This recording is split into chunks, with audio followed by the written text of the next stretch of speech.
Hey, welcome to a new album, and today we have Faith No More with The Real Thing, and today we're going more to I guess, groovy style of metal rather than, yeah, this is metal. I would consider this metal, honestly.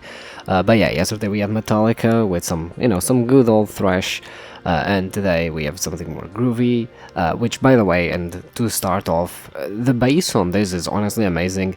I always like this more funky, I guess, grunge type of sounds, and especially because the bass actually does get to stand out a lot more. It has a lot more space to breathe, and I like a lot of the bass lines here actually make up a lot of the songs, right? They give the vibe to the songs a lot and make them really funky.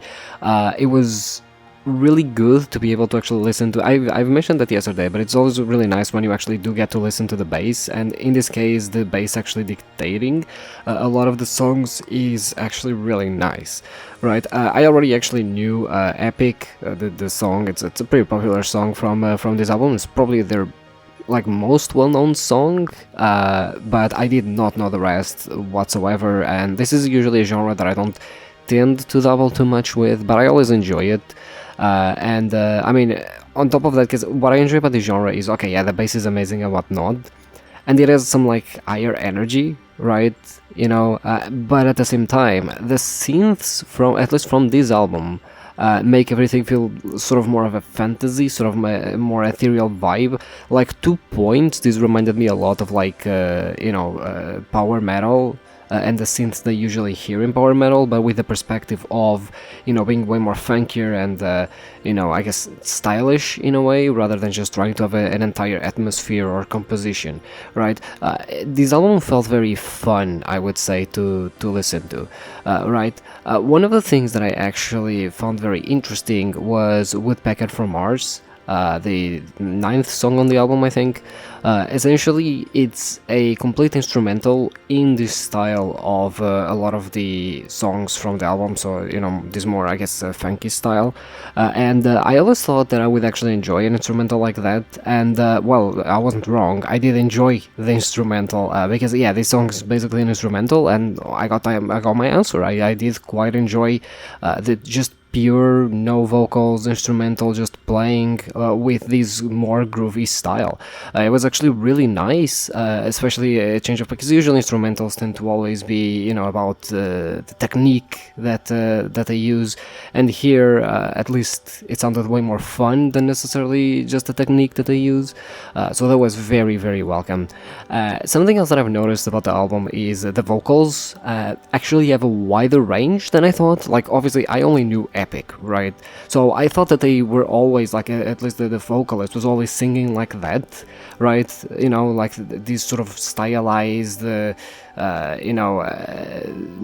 as clear type of vocal singing in order to go with the style of the album, right? But no, actually, he has a wider range than that. Some songs are, way clearer. Especially, I think it's War Pigs, which I'm pretty certain it's like a cover of Black Sabbath, I think. But yeah, on that song, it's pretty clear that, hey, you can actually sing very clear, like he's singing and be very clean and very good at that. Like this style that he has for the rest of the album is just a style, but is also really good at singing everything else. Like, this is not a style to cover up for the lack of, clean singing or knowing how clean singing or whatever. Like, I feel that sometimes certain bands and vocalists in certain bands tend to sing with a very specific style, like growling or screaming or whatever, specifically to cover up the fact that the clean vocals aren't as good, because clean vocals tend to also be harder to achieve. Not the case here. So I was actually glad to be able to verify that, basically. However, and while Epic is a fucking amazing song, my favorite, I think, was Falling to Pieces. It was way groovier, right? And it's just way more catchy, I think. I think it's probably the best song in the album. At least it's the one that I actually do enjoy the most. I think that Falling to Pieces is definitely the song that I'll probably be listening the most out of this album, and the song that I'll probably put on repeat. Again, like, it was nice to re-listen to Epic again. That was a very, I guess, welcome reminder of, hey, I used to listen to this, or at least to this song specifically. That was nice. But yeah, Falling to Pieces is honestly, I think my album favorite, easily. And then another thing to note before I kind of close the review, I don't have much to say on this one. I mostly just enjoy the music, but it's the real thing, the song that is the, I guess the title track or whatever as you call it, and it's 8 minutes long. So I'm realizing that from this era, because this album's from 89, right? So from this era, they weren't really afraid of making long songs. It seems like I guess there was less pressure in order to make, like, I guess, radio friendly songs or whatever, or like, I mean, they would still exist, but when it comes to the album, because nowadays it feels that every song is a radio song in a way, right? Like, to the point where a lot of artists, especially a lot of pop artists, don't even just release albums themselves necessarily. They sort of release like 4, 5, even 6 songs as singles, and then just sort of compile them into an album to sort of complete out the singles, right? And almost all of them are sort of tailored to either the radio or social media, like TikTok, for example, right? Rather than just, having 1 or 2 songs that you release as singles and then you just release the rest of the album, where you can do stuff like releasing 8-minute long songs, right? Because to me at least, it feels that unless you are a band that already built a fan base, like, Dream Theater or Opeth, that are probably the most well-known ones, that are known for their long songs, I think it's really hard nowadays for you to get away with long songs, right? Unless you are appealing to more alternative fan base, alternative music listeners that don't mind longer songs, because to them what matters is the music and how it sounds, and they can take the time to listen to music, which is something that I sort of noticed nowadays. It seems that a lot of the music is made with the purpose of you being able to consume it as fast and as easy as possible, because it's like, record labels are afraid that you might not, have the time to listen to music or whatever, or you might not want to, when in reality it's like, if you're listening to music, chances are you want to listen to music and you're gonna give it the time, right? Same happens for me. When I want to listen to music, I just give it the time to listen to music. Oh, but this song is like 10 minutes long. I don't care, I'll just spend 10 minutes listening to that song. It's a good song, then for me it proceeds, right?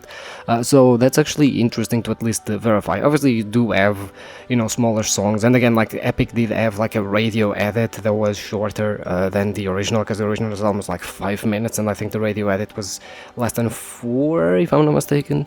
But it's just something that I've noticed. But yeah, the album was honestly, again, it's very funky, it's very like groovy, I do love sort of, it's very interesting to hear. Basically, the genre to me is basically a mix between metal and a mix between like funk.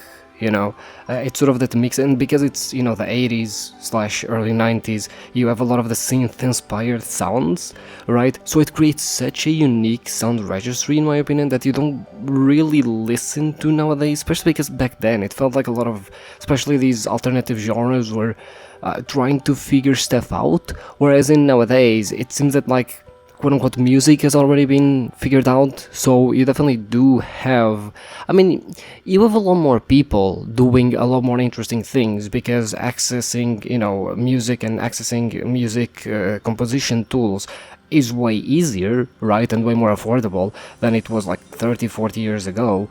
But at the same time, when it comes to the mainstream, because music has gotten so big over the years, as if music wasn't big, but music has gotten so big over the years that it just seems, at least as the mainstream goes, that you don't have that sort of, I guess, creativity anymore, which is a bit of a shame. But yeah, honestly, I'm always glad that it's very interesting to see like metal in its infancy. Yesterday we had the Metallica with Ride the Lightning, and nowadays we have Faith No More. So it's very interesting to see a lot of these bands that just take so many influences and sort of shape their own like metal subgenre and how metal can be used in so many different ways.